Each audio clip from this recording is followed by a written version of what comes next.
Hello my awesome people, Skyhawk here, and welcome back to more Elder Scrolls Online. Yes, we are continuing with the first little bit of the game.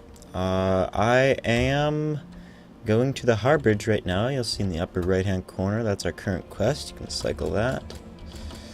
Yep, Harbridge is right over here. There's the little marker.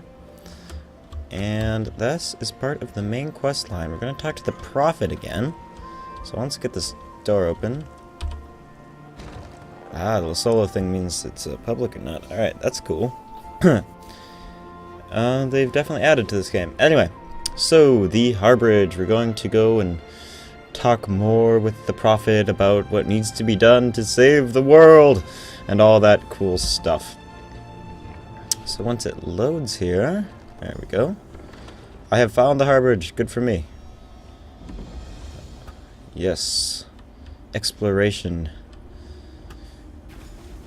Talk to the Prophet. I'm on my way. Jeez. I hear familiar footfalls. Familiar footfalls.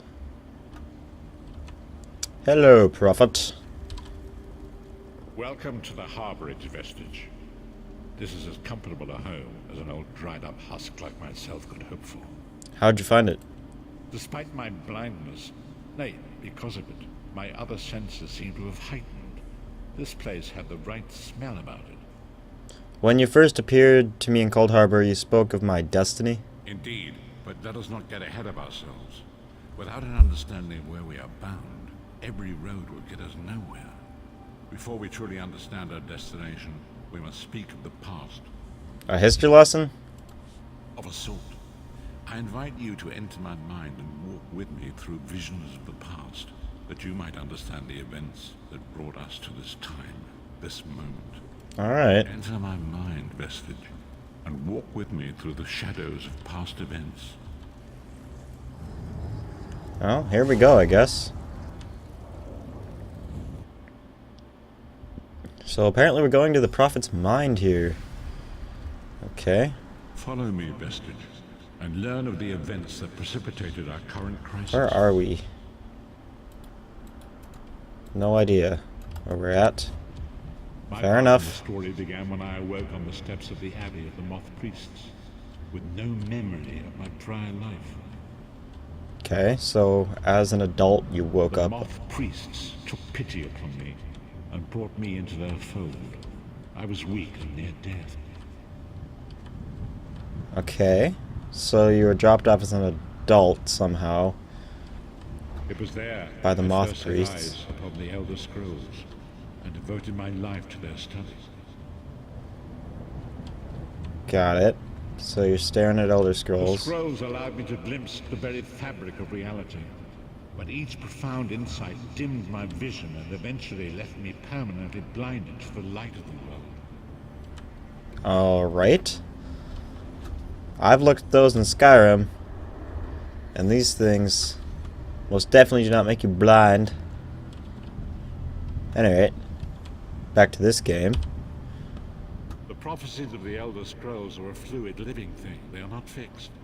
At many points throughout history, the actions of heroic mortals have rewritten them. Yes, like me in previous games, maybe. Alright, so what does this have to do with me? I only know that you are important, Vestige. The scrolls reveal to me that your destiny is intertwined with that of the Five Companions. And who might the five companions be? The Five Companions were a band of adventurers who sought out an ancient artifact called the Amulet of Kings. They hoped to use this artifact to persuade Akatosh, the dragon god, to accept their leader as one of the Dragonborn. Dragonborn? The Dragonborn are mortals destined for greatness, with the blood of the dragons in their veins. It is said that only a true Dragonborn can ignite the eternal dragon fires in the Imperial City. And who was this leader? Baron Aquilarius, the son of Colovian Duke, who led a rebellion against the Emperor Leovic and took the crown himself. Alas, Baron was not truly a Dragonborn, as those who sit upon the ruby throne must be, in accordance with tradition. Alright, go on. You have already heard enough babbling from this old blind fool. It is time you met the Five Companions yourself. Alright. 5 companions. The first companion, Lyris Titanborn, daughter of giants, was the mightiest warrior in the service of the Emperor. Next, Okay. Abner Farn, a powerful sorcerer and Grand Chancellor to the Imperial Elder Council. The Red Guard Swordmaster, Sai Sahan, leader of the Imperial Dragon Guard. The Imperial Emperor, Varen Aquilarius, who attempted to light the dragon fires and failed. And finally, Manamako, the traitor, the king of worms, a powerful necromancer, and your executioner. Executioner? Okay. These were the 5 companions who set out from the Imperial City on an epic quest to recover the lost Amulet of Kings. But how could the Amulet of Kings turn Varen into one of the Dragonborn? Manamako convinced Varen that the amulet could be used to perform a ritual that would rekindle the dragon fires. He claimed this would please Akatosh and entice him to adopt Varen as one of the Dragonborn. And why was Varen so stupid to follow along with the traitor? Why did Varen want to be Dragonborn? By tradition, only the Dragonborn can lay claim to the Ruby Throne and rule as the one true Emperor by divine right. But he wasn't. Varen conquered Cyrodiil and took the throne, but unless he became Dragonborn, he feared he'd always be thought of as a pretender. Alright, so how's Manamako come into the fold? Manamako the traitor, the great enemy, the most powerful necromancer this world has ever known. His worm cult infiltrates and corrupts every corner of Tamriel. It was he who convinced Varen to perform the ritual you are about to witness. And what happened when they performed this ritual? Disaster, war, and pestilence. A world brought to its knees. Now watch and see how one man's arrogance brought about the greatest threat our world has ever known. Alright. Prophet. I'm curious on how you know about all this stuff, if this is indeed a memory.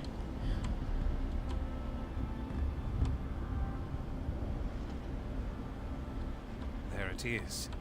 The Dragonfire Brazier. Manamako, you certain this will work? It will work, my liege. The Amulet of Kings will rekindle the dragon fires and ensure your rightful place as Emperor. You have my word.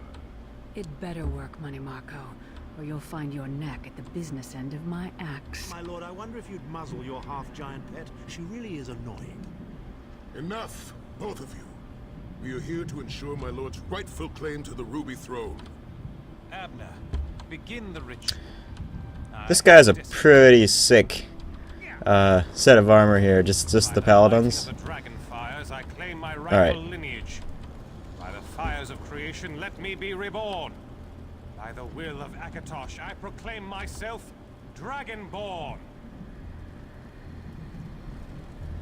Okay, oh, there it goes. Varen Aquilarius, you are no heir to Alessia. You will pay for your sacrilege. The veil between Tamriel and Oblivion tears and splits asunder. What's happening? The sky's opening up. Oh shit. This is very bad. Ah! This isn't supposed to happen. What's the meaning of this? Manamako, what have you done? Gullible fools! The veil between Oblivion and the Damn necromancers. Alright. I don't know exactly what's going on here, but I'm assuming Metamarco's defecting here. Forgive me! Have mercy on our souls! Yeah. Alright. What just happened? The ritual tore the veil between Nairn and Oblivion, allowing Manamako to begin stealing the souls his master needed to power the Dark Anchors and initiate the plane melt. And what went wrong with that plan? Akatosh gave Alessia the Amulet of Kings as a symbol of his covenant with Nairn. So long as the amulet remained in the care of Alessia's heirs and the dragon fires remained lit, Tamriel would be protected from the Daedra. So what happened next? Manamako tricked Varen into breaking the covenant, and the veil between Oblivion and Nairn was torn. The Elder Scrolls named this event the Soul Burst. It gave Molog Baal the opportunity to disconnect the souls of Nan from their hosts. So, what happened to the other companions? Varen was lost. In the chaos of the moment, Sai Sahan took the Amulet of Kings and fled. Leris was captured by Menamarco and delivered to Cold Harbor, the realm of Molog Baal. Okay, what about Tharn and Metamarco? Tharn remains Chancellor of the Elder Council, and his daughter Clibio rules as Empress Regent. But the true power remains in the hands of Menamarco and his worm cult. And how did you end up in Cold Harbor? When I discovered the truth about the 5 companions, I made subtle inquiries, but apparently not subtle enough. Menamarco got word of my interests and abducted me. He took me to Cold Harbor, where I remained a prisoner until you freed me. They saw you as a threat? The truth is always a threat to evil men. Menamarco feared I would reveal his treachery, and if knowledge of Nan's vulnerability were to become known, it could threaten his master's schemes. Molog Baal does not favor loose ends. Walk with me. Okay. Are you gonna walk? There we go. Long ago it was written, so long as the Amulet of Kings was borne by Alessia's heirs, Tamriel would be protected from the forces of oblivion. But the Soul Burst tore the veil between worlds and gave Molog Baal the opportunity he desired. Molog Baal's dark anchors pierced the torn veil. I've seen those. Into the depths of Cold Harbor. These terrible engines of destruction have been appearing all throughout Tamriel. Okay.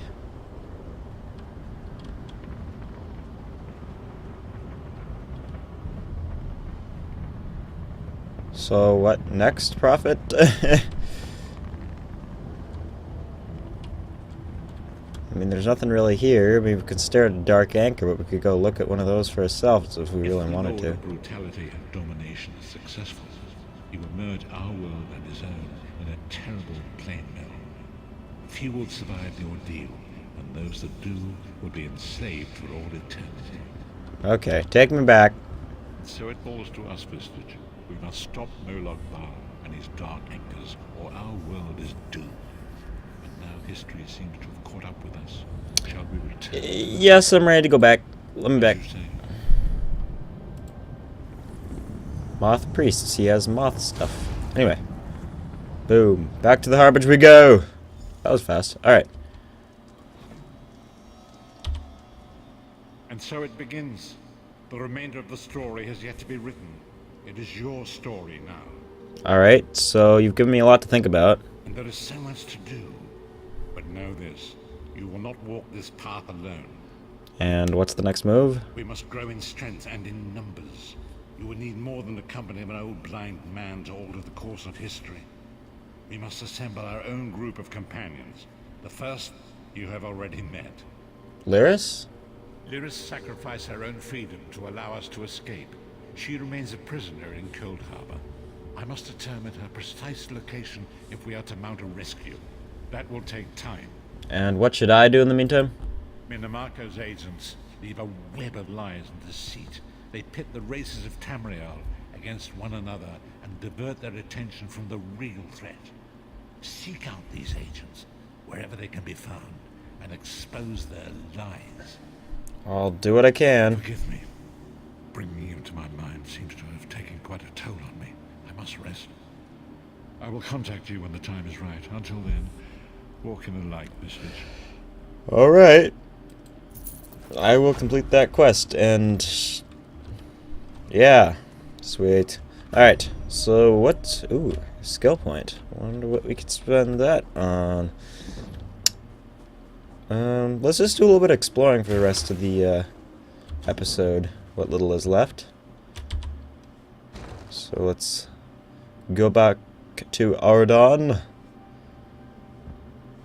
And in any second now, we will pop out of the doors, staring at the ocean on a nice white sand beach. Come on. There we are. Like I said.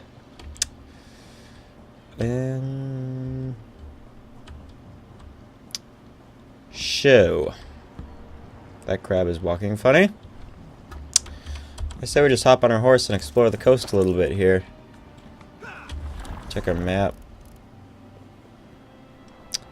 What quest is this? Well, let's just go along with the quest, I guess. Queen's Entourage. Let's go over there. That looks like it's... set the destination, and we will gallop on over there. Okay, so the adventure begins to keep up with the quests that we get. Like that'll happen.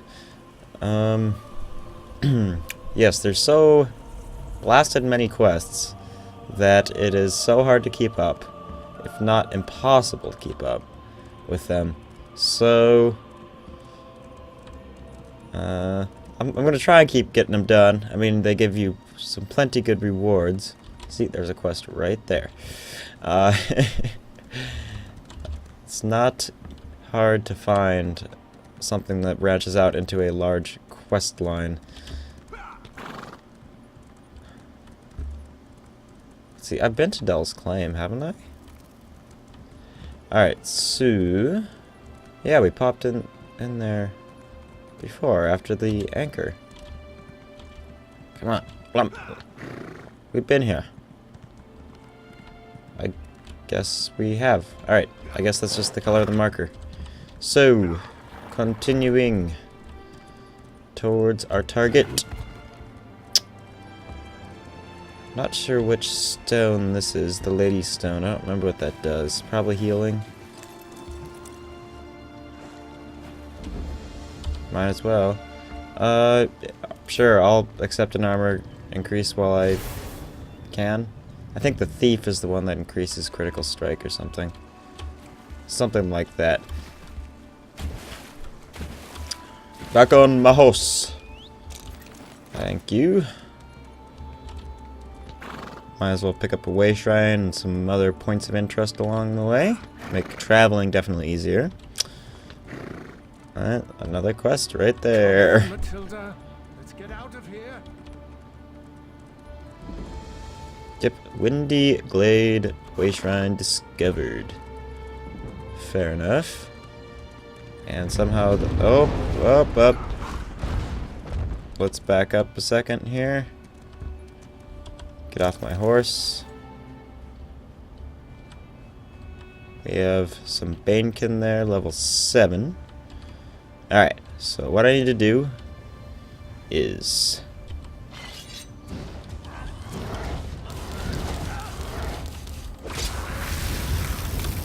get out of that blast zone.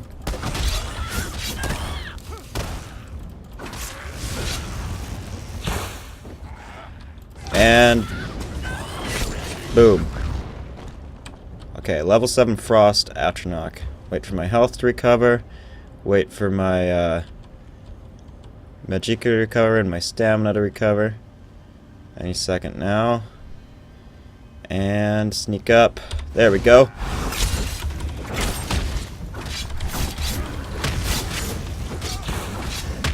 I don't like this Banekin right here.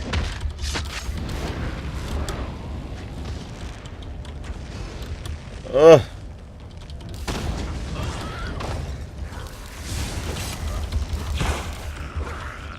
I am going to have... oh, that guy is helping me somehow. Spam the 2 button. Take his health. Sure, I'll search him. And that disappeared. Thanks, I guess.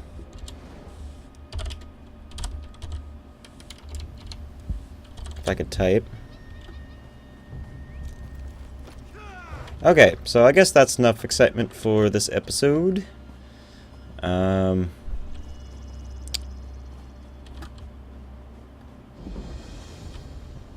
gonna get an exploration XP for that. I guess a little. I have no idea what's going on here, but anyway. So thanks for watching this episode. We learned a bit about the main quest and all that stuff. Yeah. Thank you guys for watching, and I will see you in the next episode of Elder Scrolls Online. See you later, mouse people.